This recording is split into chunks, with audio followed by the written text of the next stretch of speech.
Division II schools here. We got Division IIIs. We got some junior colleges here. We got prep schools here.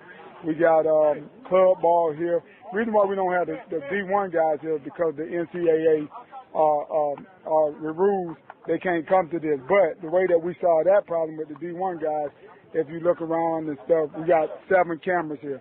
So every camera, we take all the film, everything, and we streamline directly to the college coaches. The reason why we can do that is because we're an NCAA certified scouting service, and that gives us the power to spread all our footage, information, data on any kid that we see out there that need an opportunity. So don't think because the D1 guys ain't in the building that they're not seeing it.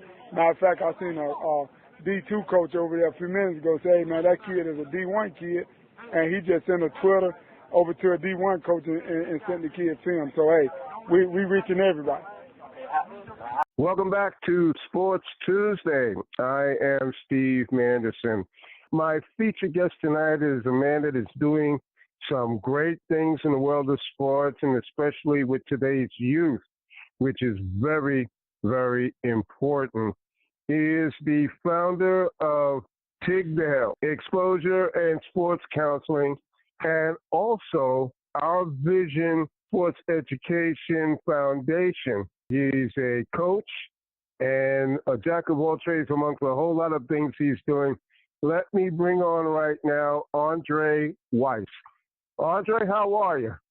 I'm doing fine, Steve. How you doing today? I'm doing fine. I thank you very much for coming on the show. And what is the proper name of the organization? What we did, Steve, everybody laugh at us because what we did, we made that name. It's pronounced Tygtal. And what it stands for is take your game to another level. And we pronounce it Tygtal Exposure. Oh, that's clever. Oh, okay. Okay, good enough. No one would ever figure that out until they listen to the show tonight. So that's good. That's good. But before we go on, tell us a little bit about yourself. You have quite a history, a background in terms of your sport was football. You played, and tell us a little bit about yourself. Okay, well, basically, Stephen, I ain't going to brag too long, but, I had mama asked me one day, said, what makes you an expert in what you do? So I'm going to go through that line. And what I told her was, first, I was a student athlete myself. I played multiple sports, and I played all the way through my college days, okay? And then I was fortunately to come back from college, and I started coaching rec ball and youth ball. And during that time, I had 2 children that became athletes, a son and a daughter, okay? And I coached high school, I coached rec ball. When I coached rec ball, I was able to guide a lot of young people ahead, and then they called me up to coach high school ball, did that for a couple of years, coached college ball. Then all of a sudden I said, back in 2009, I said, well, my son is finna go to high school to play ball, so I want to be a daddy. And I sat on the sideline, and I saw that a lot of kids needed help in the recruiting process. So I brought him through the recruiting process with many others. And then after that, for the last 8-9 years, we've been strong, just being a consulting service that is a NCAA certified scouting service. So we do hold a certification with the NCAA. So what I do with Tygtal also, just to let you know, I believe in academics first, okay? But we have to sort of trick the athlete and say, hey, yeah, play all the ball you want to, but, academics is first. Our motto is that we believe in educating student athletes and their parents about the total recruiting process, not just running, jumping, shooting hoops, or making tackles or whatever. It's about character building. It's about mentorship. It's about academics. It's about social media. So we call ourselves Put It All Together. So all that, what makes us, we call ourselves experts at what we do type deal, Steve. Now, in the recruiting process, what obstacles do you come across in trying to sell what you're doing to the parents of these young athletes? Well, the biggest obstacle that I'll tell you is there's a lot of fake, I call it fake, but there's a lot of fake or misunderstood information out here. You got a lot of parents and student athletes, they go off a lot of movement. They think just because John got Power 5 offers or he going big time, then my son's supposed to go big time because we're going to follow the same trail. What we learned, Steve, is everybody has their own plan. This is not a one-size-fit-all when it comes down to recruiting, okay? But what we have to get across the parents first, you have some parents say, hey, my son's the school just won the state championship. He going to get in. He don't need your help. That's not true. That's the main one that probably need our help, to be honest with you. Or you got some that say, my son got all these stars and he don't need your help. That's not true. Star is somebody's opinion. And what I fuss with a lot of your writers and your people that give stars, because we do too, I don't think it's true stars because they don't add no academics in that. That's all potential on what you look like. So persuading the parents to really understand what's real and what's not real in this process is one of the biggest hurdles we have to overcome on a daily basis. Does it frustrate you when you see these athletes, especially in basketball, go for 1 year and then they automatically think they're ready for the NBA? Well, I look at that, Steve, two different ways, okay? And you spoke of basketball, but throw baseball in that also because it's the same thing. My true belief is this here, is that I think, and I don't want to sound bad on this, I think they shouldn't make them go to college at all. I think if they feel like they can make the NBA, let them go to the NBA because this is what happens, okay? If a kid go to the NBA, he don't get drafted, he don't make it, he can go back to college, okay? He can go back to college, he just can't play sports in college, okay? So now he's more of a mature guy. But if you really think about it, if he makes it, if he just made the practice squad, he's going to make a good bit of money if we teach that kid right there how to do his finances, how to balance out, how to invest, how to take care of himself and his money. He would never make that kind of money going to college for 4 years. So I'm sort of, Steve, I hate to be like this, but I'm sort of a component that I believe that a kid should be able to go pro if he can make it with the right guidance. Because I think what the problem is, Steve, these kids ain't guided correctly. Everybody think because I come out of high school and I shot for 1 million points, I'm the next Michael Jordan. Well, you're not, because there's a bunch of them that they don't talk about that don't even make it, that go to college for 4 years then go to the league. So I think, it's just according to who guiding the young person, but I don't see a big problem with them going if they can make it. And like I say, out of 100 kids, maybe 2 make it. That's a good point. Now, you're bringing up the parents, who is very important in going on. The decision making, I don't see a lot of times the way some of these athletes turn out. I don't see where a lot of the guidance is coming from the parents. When you talk to these parents, what kind of education do you give them? Okay, well, and man, Steve, that's a great question. What we do over in our business, we have what you call the Life Academy, LYF, Leading Youth Forward. Okay, not only do we have the student athlete in the Life Academy, we have the parents in there also. And what we do, Steve, to share this with you, we give all the parents what we call a life coach, okay? Where the parents can call it their life coach, and it ain't nothing but a consultant to the parent on anything pertaining to that athlete. It don't even have to be on the field, on the court. It could be something that's an everyday obstacle and guidance, okay? Then we get a kid also what we call our accountability coaches, which is holding them accountable. Now, what we find out with parents is this here. A lot of parents, and I'm not saying it negative, every parent want to get the edge for their child. Every parent would do anything in the world to make sure their child is successful. But it's a lot of misleading information out here that's given to parents because everybody that says that they're on your son's side or on your side is really not for your son or your gain, they're for their personal gain, okay? So what we try to find out and what we deal with parents, we give them what we call expert advice. If they ask us different scenarios with their child, if we don't know the answer, we would never give them a bad answer. If we don't know the answer, we'll go out and find the answer because we want to educate them very well about these processes. One thing that bothers me the most, Steve, is when somebody tell a parent or a kid what I call half of the story instead of the whole story. You know what I'm saying? Such as, if you play good ball, you can make the NBA. For real? That's easy. But they don't tell them, but if you play good ball and you try for the NBA and you don't make it, then this right here what happens. They don't go in detail. I give you a prime example, Steve, because I'm big with the rules of the NCAA, okay? And 2 years ago, a new rule came out, and this is the kind of stuff that irks me. New rule came out, and I call it the 10-7 rule, but what the rule is, it said you have to have 10 units, 7 of them got to be English, math, and science going into your senior year, right, in order to qualify. Well, I was out at a field, and a parent came up and said, oh, we got to send our child to summer school, and he can't do this and that, and they making it so hard for the kid. Honestly, Steve, that's not true. Only thing they're really telling you is, go do your schoolwork like you're supposed to do and take the right classes, you'll be fine. But that parent, because he told half of it, because the only thing somebody told him, if he didn't have the 10-7 going into the senior year, he's through. No, tell him the whole story.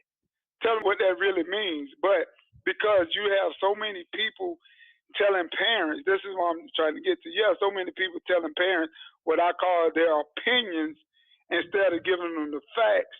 Now parents run with that, and now you done scared the parent to death. And then when somebody coming to tell the parent the way that it really goes, then the parents shut you down and say, well, such and such told me that it goes like this, and it doesn't. So we have to retract that a lot of times to re-educate the parent on different things. You know, I like to give my stories, these things that we go through every day. I give you one other scenario on what I'm talking about with the parent. I had a parent call me last week, said, my son is at football practice, and the coach told him that there's D1 school coming by and watch him practice tomorrow. They need to be on their best gear. And I laughed. He said, why are you laughing? I said, because if a D1 school at your practice next week, please give me the name of it, because that's an NCAA violation. It's dead, period. All right? So instead of me, Steve, just telling them, I said, but by the way, go to your computer and let's go to ncaa.org, and then you look at the calendar and you say how red it is, and next month, yeah, that means it's dead. They cannot come out to watch nothing. But that coach told that parent and that kid there, but they lied to him. But that's who that parent listened to. So we had to straighten it out. Now, I could have said all day long what I told you, but I had to show it to them so that they could see it for themselves. That makes sense? Yeah, it does. It does. What percentage of the parents of these athletes that you talk to are from urban background? Because that can make a lot of difference, too, in their thinking, because they could be thinking, let's get the money. Do you get that kind of feeling from that? Percentage-wise, let me say this. Percentage-wise, I'm going to say we're probably a 50-50 company. We get both sides, okay? Now, I'm going to give you, since you brought that up, I'm going to give you a real-life situation to tell you exactly what you're saying. I had a young man that actually is a professional football player right now, back in 2013, which should have went pro baseball out of high school, okay? Now, I was talking to his mom, and she said, you know, if my baby gets drafted #1 overall, he ain't going no pro, he going to college, okay? That sounds good to me. But I said to myself, Steve, if DeAndre, which is my son, get drafted, period, in baseball, his butt going pro baseball. So that answers your question. Sometimes you have to look at that thing from different ways. So when I kept talking to the mom, she explained this to me, and she was right. She said, well, the reason why I didn't want him to go pro baseball, it has nothing to do with the money. It has to do with the longevity of a kid coming out of high school. He may never make it to the major league. And yeah, they'll give him a couple $100,000 the first couple of years of this or that, but he may never make it to the major league, so he don't waste his time. But that you know, since we were talking about that, since you know, a lot of these kids, when they go pro baseball, they in their contract, the baseball clubs end up having to pay for their college education also during the time, okay? So, yes, we get it on both sides. We have families that in need for money, and this is what you get into, so the kid feels that he got to make the pros to take care of family, and they take those deals. And sometimes it's bad deals. And then you got those that more fortunately, you know, I had a friend in high school, prime example. His dad was a doctor. He was going to get drafted straight out of high school by Seattle Mariners, okay? But because his dad was a doctor, He said, man, I'll just go ahead to Florida State, play for Florida State for 4 years, then go. Well, Steve, he only stayed at Florida State 1 year, had to go to junior college. He never went to the pros. Okay? Now, and he was a good baseball player. He never got a chance to go to the pros because he got hurt in college. Then, back then, Florida State was a key program. He never really made the squad, so it was a bust deal for him. Versus if he would have went on to the pros, he would have made the money type deal. So to answer your question, yes, we get them from both sides. We get, less economical families that take those deals because of the money. And then you got some that don't take them. But it comes down to what is the whole decision from the parent. Since you spoke of it like that, I tell you one that and I don't like to call names that y'all know. That was just like when Jeff Francoeur was in high school. I watched Jeff Francoeur when he was a senior in high school. Nice baseball player, but what people didn't know, he was a better football player than baseball player. Okay? But what do you do, Steve? Do you take $5 million signing bonus, or do you go to Clemson? But we still say today, he would have made it, as long as he stayed healthy, he would have made the National Football League by going to Clemson because that's who he was committed to play football for. But he took the baseball deal. So, again, it balances out one way or the other. I always say this, we never know somebody else's situation until you're dealing with them directly. What I may do, you may not, and vice versa. But I don't think it has nothing to do with the suburban or the economical piece. I just think if the parents would put people around them on their support team with their child that they trust to help them make that decision, the better off the kid going to be. And that's what we do here at Tygtal Exposure. We ain't nothing but a consultant. We tell people it ain't about us. We don't do nothing extra for your child. We're just a part of the team. If it's Team Steve, we're part of Team Steve, and we're going to do our part to make sure you're well educated when you're making decisions, whether that to go to this college, that college, go to the pros, or whatever you like to do. Turning attention to women's basketball, in your recruiting there, do you find it a little more easier dealing with the parents of females athletes? Are you able to get your point across easier than, let's say, with parents of males? Well, I'll say this. Women's sports and women's basketball and recruiting is way much easier than males, okay? And one reason you got with women is women parents is going to support those girls, okay? Even though the basketball don't make what the boys make, this and that, you can go check this out yourself. You can go to a women's game and you look in the stands, you're going to see parent after parent after parent after parent supporting that young lady, and whatever she wants to do, they're going to support. With the young men, you don't have as much, and I'm not saying you don't have parent support, but you don't have as much parent support and willingness as you do with the young lady. So, yes, I'll say it's easier, but I will say this. Probably in the next 10 years, Steve, it'll change because a lot of women's sports are coming up and being more popular these days, and I think once it really take off, then everything will sort of equal out a little bit. That's interesting because in women collegiate basketball, you see the majority of the time, I would say 80 to 90% of the time, these girls are doing their 4 years, with no problem at all as compared to the guys.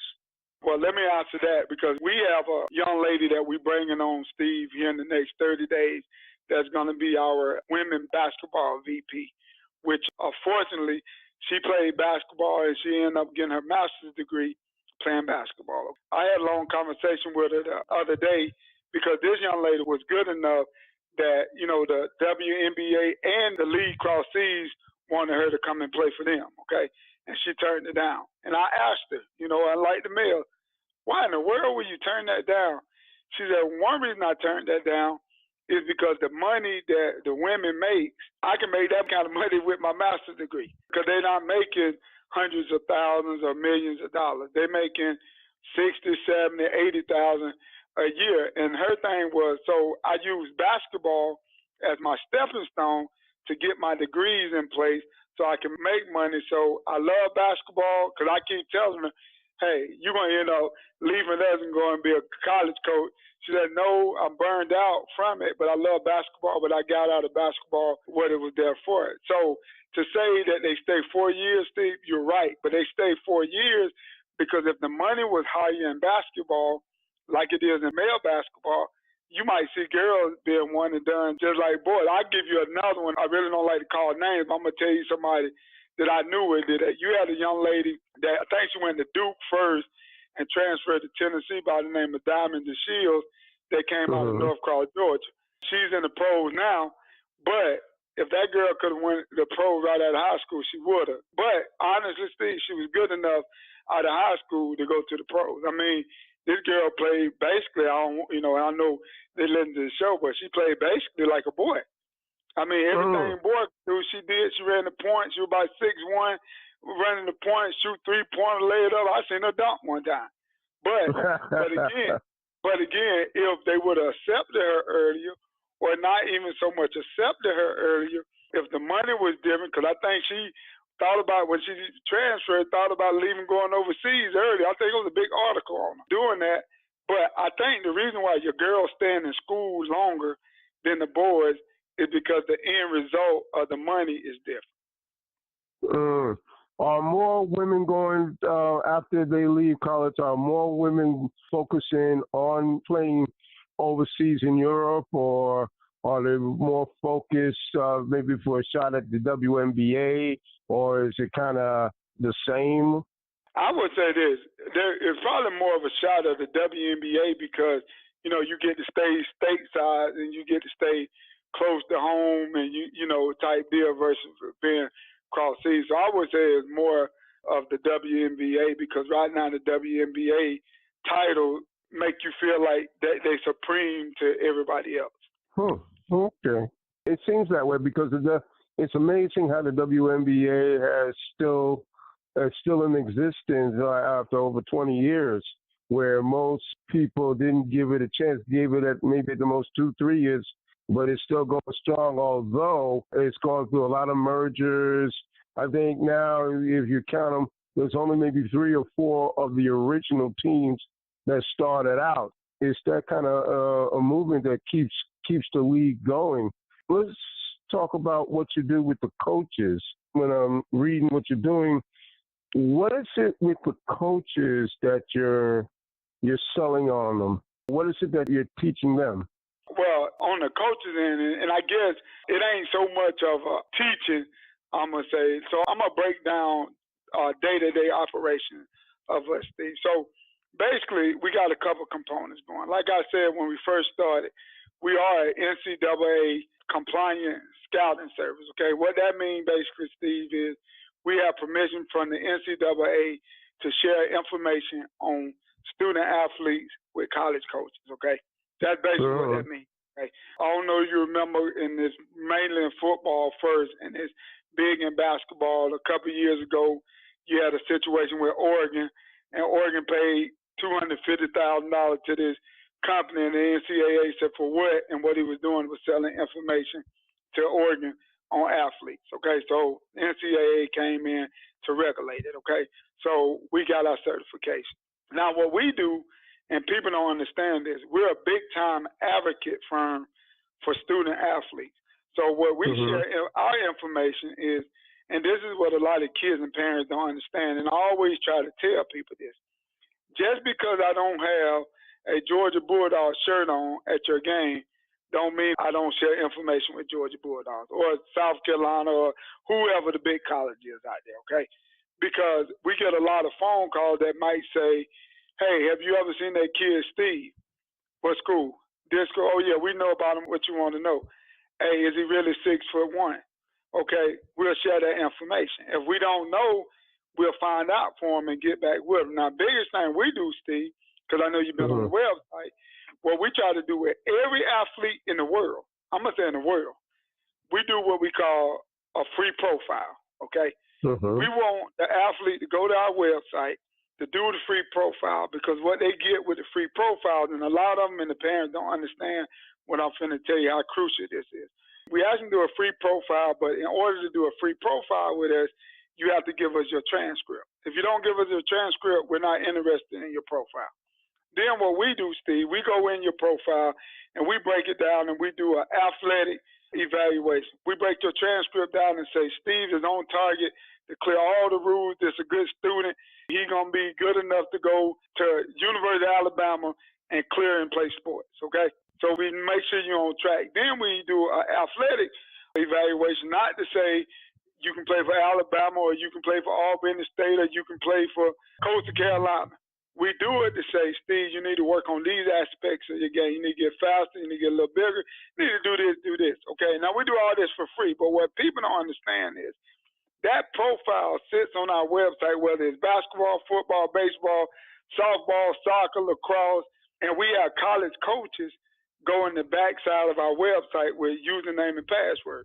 So if they were looking for a girl basketball player and they were looking for a forward that was in the class of 2019, they'll just go to our backside basketball and they'll put 2019, click on it, and all the forwards that's in our system is there. All their transcripts is there. All their information is there. Okay?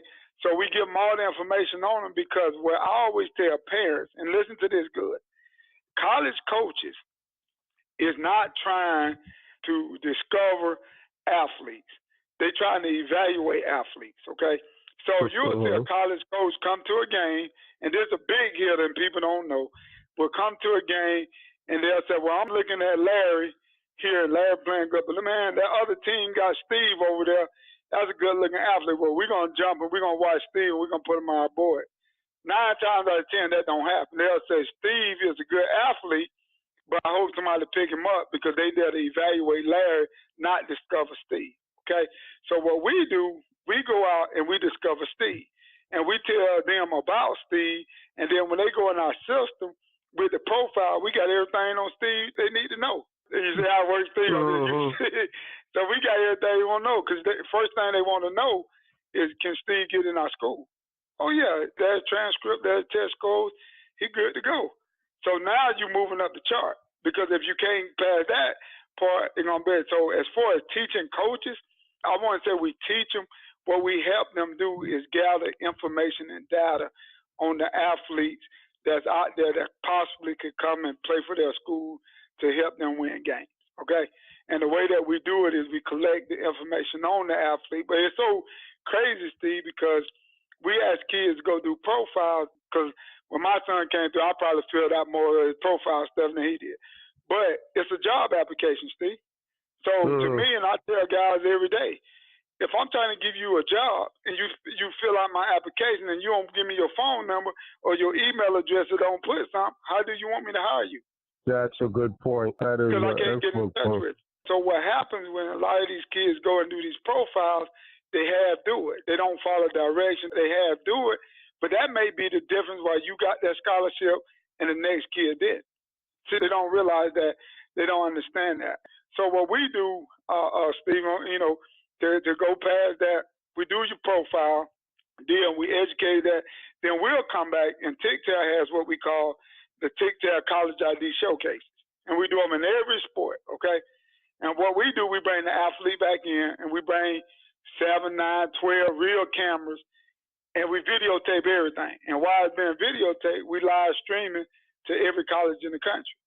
Because a lot of people think, let's just take basketball. Let me go back to football because, you know, we football heavy, but we do every sport. A lot of people think it's all about how many interceptions I get, how many championships my team won, how many touchdown passes I threw. It has nothing to do with it. The first thing the college coaches want to know, can you bend? Are you flexible?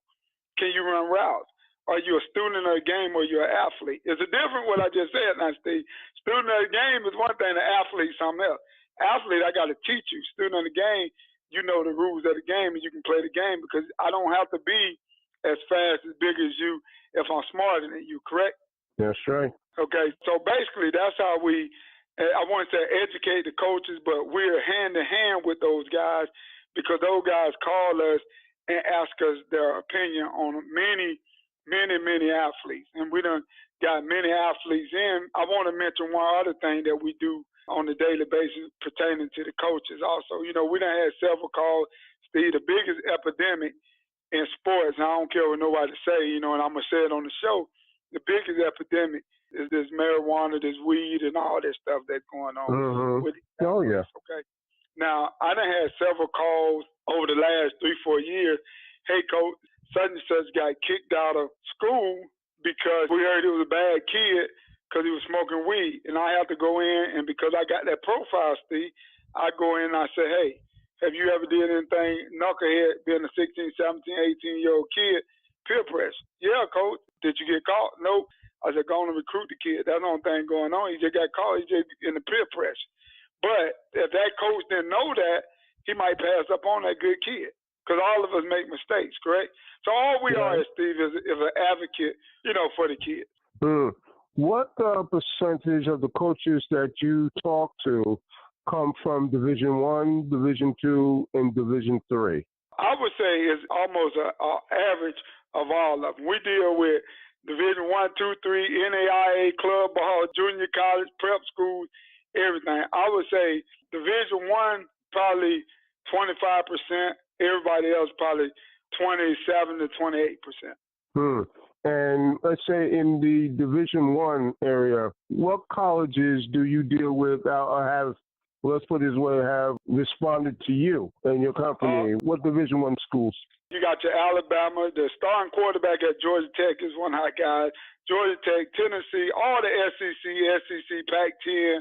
Pretty much, Steve, we deal with every conference in the country. We have a pretty impeccable name when it comes down to the colleges and being able to advocate with the kids because they know we don't play the radio by our kids and we're going to tell them the truth type deal. So pretty much anybody you can name, we probably even had a kid on the roster. That's very interesting. In keeping with the student and the parents, there's this one parent that I want your assessment on, and that's Levar Ball and his 3 boys, and your opinion of how he, as a parent, is handling those 3, because in all honesty, and I'm going to be blunt about it, he is a jerk, okay?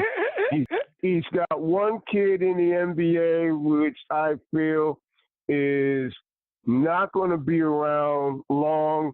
And the perfect example was when Magic Johnson brought in Rajon Rondo, who's a head case in his own right, but this man is a proven player, proven guard, in something that Lonzo is yet to become. I mean, his first year last year, all they talked about was Kyle Kuzma, the other rookie.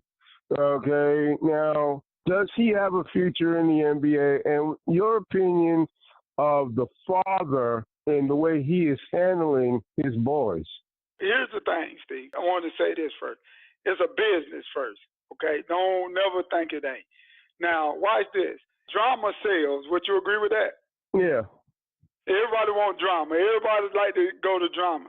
Now, the way he doing it may not be right, but he just made his sons and himself rich by having all the drama going. That's the only thing he did.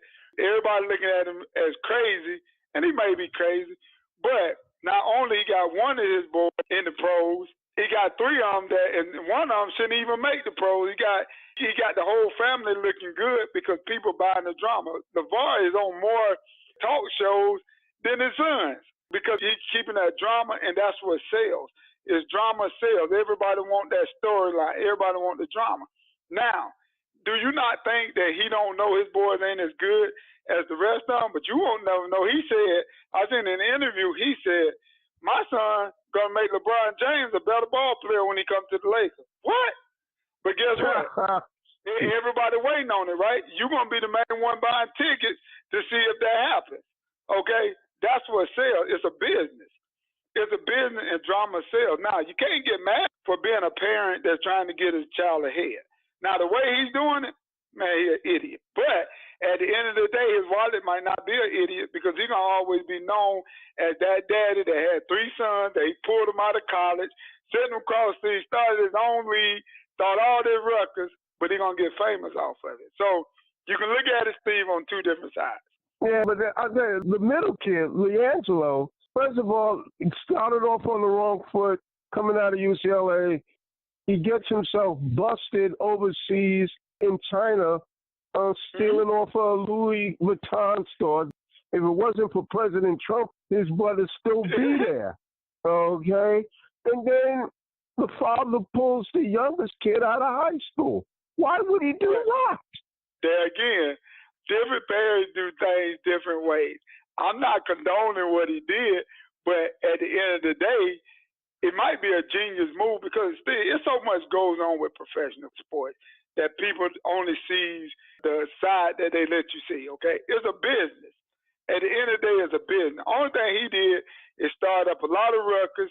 This man started a lot of ruckus, people buy drama. Every time you look around, they asking him what his opinion is on ESPN. Dude, you ain't nothing but a daddy that had 3 sons. But he gets checks behind that. So I say I agree with what you're saying from the normal standpoint, but it ain't nothing normal about what goes on in the world of sport. Well, I tell you, the little son, the Lakers, Magic didn't even invite him to play in the summer league. Now, what does that tell you? Well, we don't think the middle son is really an NBA caliber kid. They think that the oldest boy, the one with the Lakers, and they think the youngest boy is the one that's going to be real good.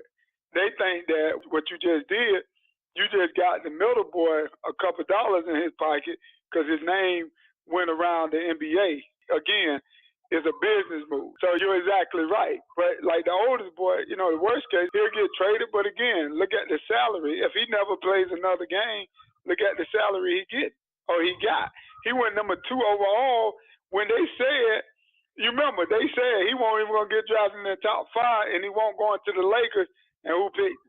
The Lakers picked him because of drama and they sell tickets. But the thing was, his first year, I mean, he pretty much, when he wasn't hurt, they talked a lot about Kyle Kuzma.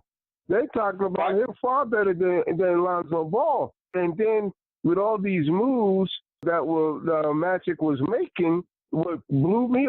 See, when LeBron came to the Lakers, I said it was going to be for the purpose of educating Lonzo Ball, turning him into a leader. Then all of a sudden, Magic gets Rondo, and I didn't see that one coming. So I'm saying to myself, well, what's this boy's future now? But Magic is out there a championship. They're trying to build a championship team. But here's the sad thing about it, though, Steve.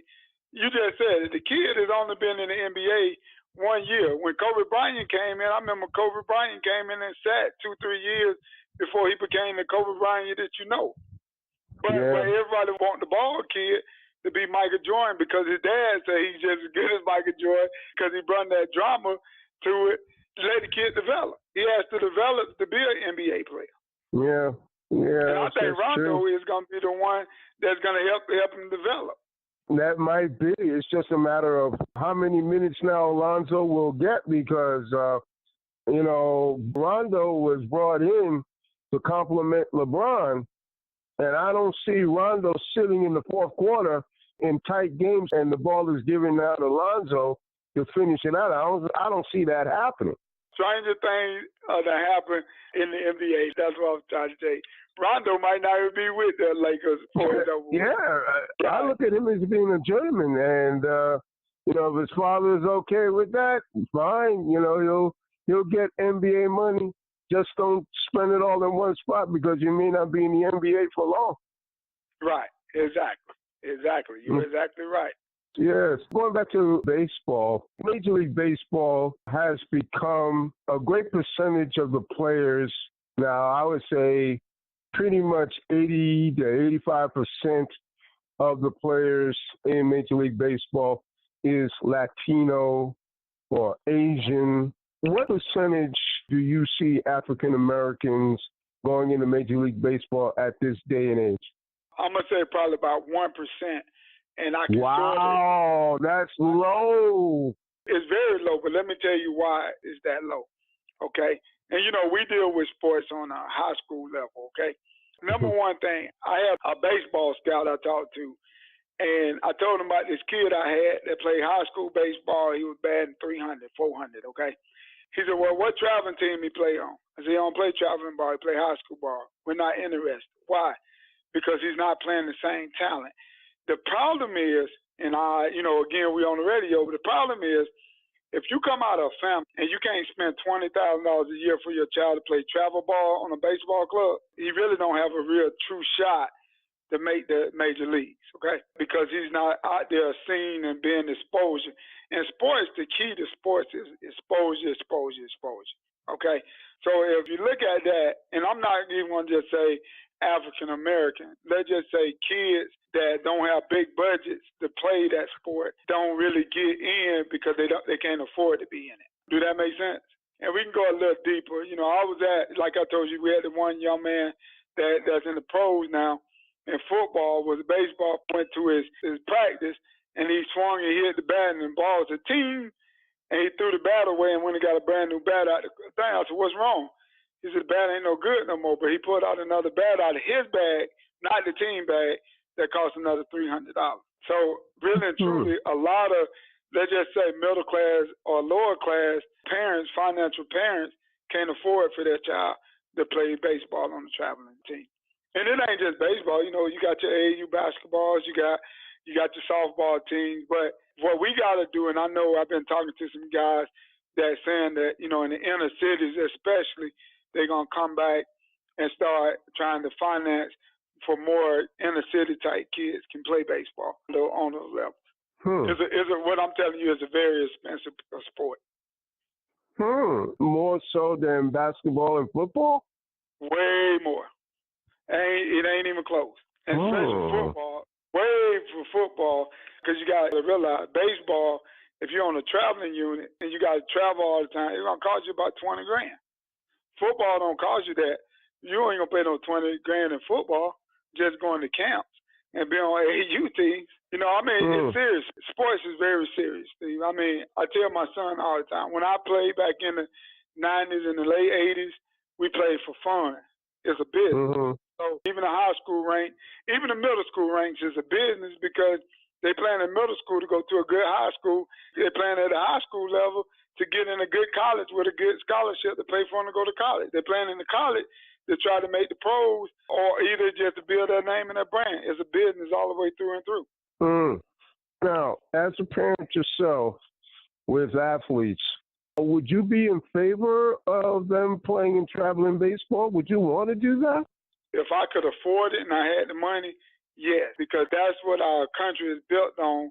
Our country really is built on everybody trying to get the edge. Everybody wants the best for their child. So people will spend money to get the edge for their child. So how can you stop it? You can't get mad at me if I go out here and spend money for personal trainers. You know, I hate to say it like this, and I feel what you're saying, and I feel the same way you feel, but I'm just talking facts. You can't get mad at me that I go get a professional trainer to train my son, and because you can't afford it, I don't supposed to be able to do that. I mean, but, you know, it's all about your finance. And sports is a big money business. Yes, it is. Even to say that, Steve, I want to come back and say this. You know, you mentioned when the show first started by our Sports Education Foundation, which that is actually our nonprofit 501c3 company that we try to take donations up and sponsorships up so we can scholarship athletes, student athletes, to be able to play baseball or to do some of the things that we offer or other companies offer them. And that's why we turn to the 501 or nonprofit side of things for the conversation like what you and I is having. Because I always say, you know, it's not me per se, but my mama raised 3 children. And I say every day, if sports was like it is now, I would have never played football. I would have never got a chance to play nothing because my mom couldn't afford it. Interesting. You know, that's a good point. One of the last questions I want to bring up before I let you go, and I really thank you for coming on. This has been quite an education for me. I want to bring up a player that's currently in the NBA but not doing well at all, and this is Jahlil Okafor. Now, I had the pleasure of meeting this guy along with Karl Anthony Towns in the Jordan Brand Classic a few years ago. And Towns played 1 year at Kentucky. Okafor played 1 year at Duke. Both came into the NBA at the same time. His 3 seasons have passed. Karl Anthony Towns is now an all-star, and he's taking the Timberwolves he took them to the playoffs last year. Okafor has done nothing, a total bust. His first year with the Sixers, he didn't do anything. The second season, Philly didn't even play him, okay, to the point where they cut him loose. The Brooklyn Nets took him. He went from one bad team at that time to another. Now he's got no takers in the NBA. Possibility he might be going over to China to play basketball. My question to you, as far as this guy goes, he played for Duke for Mike Krzyzewski. In your opinion, what happened to him? I get the feeling that the desire is not there. Well, I say this, Steve. What you got to realize, and what a lot of people don't understand, is that some of these kids come out of systematic programs, okay? They fit the system that they're in to a T, and when you take them out of that type of system, their skill set don't do it. I'll give you an example. Go to football. Tim Tebow was at Florida. Number one best college player it is, but Urban Meyer ran a systematic offense. When he got to the pros, he wasn't as good because the pros wasn't running that same systematic type offense. Now, if that kid would get with a program or with a team that runs the same type of stuff, take Duke coach and put him in the pros, that kid will be an All-American because it's the system that you play in. Every system don't fit every player. And if the system don't fit you, you don't flourish like some people would think. Do that make sense? Yeah, it does. But here's the thing that they said about both of those guys. They said that Karl Anthony Towns has an NBA body, and they feel even coming out of high school, before he played for Kentucky that one year, he's NBA ready. Right. They didn't say that about Okafor. They said about Okafor, he has the size, but there are a lot of things about his game that he has to work on. So to me, Steve, it goes back to what we were just talking about in baseball. Because here's a lot that we see every day, and it's the same thing. Is that I can take a kid. I'm big in rural areas also, okay?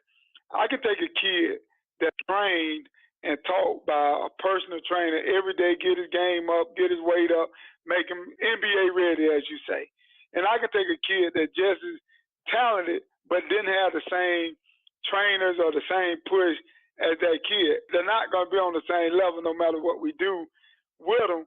But guess what? I can't get mad, and I go with this every day. I can't get mad that you chose to send your child to a trainer that's going to get him NBA ready, and I wanted to do it organically. So the maturity level has to come up. And so the only thing I'm trying to say, yes, he went to Duke. He was a good guy at Duke, but maybe he should have stayed at Duke another year. But whoever gave him the advice to come out, that's what a mistake would have been at. Would that come from, in your opinion, maybe he got some bad advice from his parents? No, I don't think it's from the parents at all. I think it could be bad advice from whoever that kid and that parent consult with or believe in or listen to. Because I don't think the parent would have knew enough to make that decision on that level right now. Because if you don't study this every day, Steve, you won't know it. You know, just like I give you another example of what I tell parents every day, and you can take this for college, pro, whatever. I tell you, if you got a common cold and you go to the hospital, you're going to see basically a general practitioner doctor. He's going to tell you, hey, take this, take that, go home, sleep it off, you're good. But if you're having a heart attack, you don't want to see a general practitioner doctor, you want a specialist, correct? So when you start talking about getting advice and consulting for people, when the recruiting game, you don't want a general counselor that just say, I deal in basketball. You want that specialist that can tell you, hey, this is your chance of this and this, this and that. But a lot of people, especially in our business, go to that general practitioner that's just throwing it off the wall and not know. And that's how decisions are made. And sometimes that's how bad decisions are made. Okay, I see that point. One last question, and sticking with the NBA. In your opinion, what would you prefer, the G League or playing in Europe? If things are not working out in terms of not able to stick with the pros, with the pro team? I'm going to say what most people probably would rather do is stay with the G League, because a lot of people don't want to go across the water or go across seas. They rather stay close, they think close to home. So that's the only reason for that. Now, if it's about the money and the fame, I know plenty of guys cross seas, playing all in Japan, having a good time, doing what they do best. But, everybody don't like to leave home. So that gives avenues to stay close to home, but, you may make less money. But I would say, it's just according to what fits you. That's just like a kid going to college. Some don't want to go 8 hours. Some are going 30 minutes. You know what I mean? Yeah. Okay. Okay. But, the G League ain't paying squat. You know that, and they're playing in front of half-empty gyms. So right. I don't know. Maybe some may want to go to Europe and get a bigger payday. Right, but again, just according to what that kid ultimate motivation is. The thing about it, it's all about a dream, Steve. And it's just according, you got some kids that play in the G League and say, man, I can stay here. I know I'm gonna have to put my time and my dues in, but only thing I need is one shot, and they may get that one shot. It's just according to what's in their head or what's in their mind. Again, different things for different folk, because again, everybody might not take you cross seas, or the deal cross seas might not be worth it for you, even though there's money involved. So I always look at things like this, Steve. It's all about it ain't a one size fit all. It's a customized, because what you might call success, I may not call success, or vice versa. Whatever the world say, that's where a lot of people go with. You see what I'm saying? I had an experience, reason why I'm like that, I had a young man that could have went to any college he wanted to in the country to play football, okay? And he picked the United States Naval Academy. Okay, and all the colleges called me, is he crazy, he's stupid. He turned on the SEC for that. But what they didn't know, the young man told me, Coach, I'm going to Naval Academy to be a biomedical engineer, and I'll be fine when I get through. I ain't never got a word no more. Well, guess what? If it were me, we would have went to the SEC, right? That would sound more logical. You go to the SEC, play big-time football, go to the pro. But that kid, that's not what that kid's head was. His head was he wanted to be in the United States Navy, and he wanted to be a biomechanical engineer. So is that not success? Yeah. So I learned that way. You have to, every kid, every situation dictates itself. And on that note, we are out of time, but this is great. Andre, I thank you very much for coming on the show. Is there a website for people, especially parents that have kids that are looking to play ball in college? Yeah, is there a website where they can check it out and get in touch with you? Yes, our website is www.tygtalconsulting.com. That's TYGTAL consulting.com. They also can follow us on Twitter at Tygtal Expo. They can follow us on Facebook. That's Tygtal Exposure and Sports Consultant. And they're going to also follow us on Instagram. And I think Instagram is at Tygtal Exposure. And go to the website. They can do the profiles, or they can contact us or read up more about us. Alumni list, look at some of the testimonials we have on the site. And or they can also call us. It's at 334-521-2934. And we'll answer the phone there also. And Steve, we appreciate you having us on the call, man. You got to invite us back here soon, and I'm going to brush up on some of my basketball and other skills. I might have to bring a couple of my VP back with me next time, for everybody to be no problem. Bring them on. We'll have a panel. Hey, we could do it like that. But, you're welcome anytime, man. Anytime. This has been great. Okay, and we appreciate you. All right. Take care and God bless. Okay, you too. Right. All right. Source Nation, Andre Wise, the founder of Tygtal Exposure and Sports Consulting. His foundation is Our Vision Sports Education Foundation. Check it out. I got an education tonight on what's going on in terms of today's youth and the recruiting process going into college from view of the parents, even the coaches, and his views overall. Basically, he's kept it real. And this is what it is. It is a business. Sports is a business compared to what it was back in the day where we played it for fun. It's not like that anymore. You could, it's fun once you get on the court, but the bottom line is the business end of it is tough. Okay? Well, that is it for me. Again, I want to thank Andre Wise for coming on the show, and he'll definitely be back as we'll talk down the road. And bring his staff on, and we have a panel to discuss. There are a lot of different topics on this, and we definitely are looking forward to covering it all. So that is it. So until next week, as I always say, be good and be safe. Take care, everybody.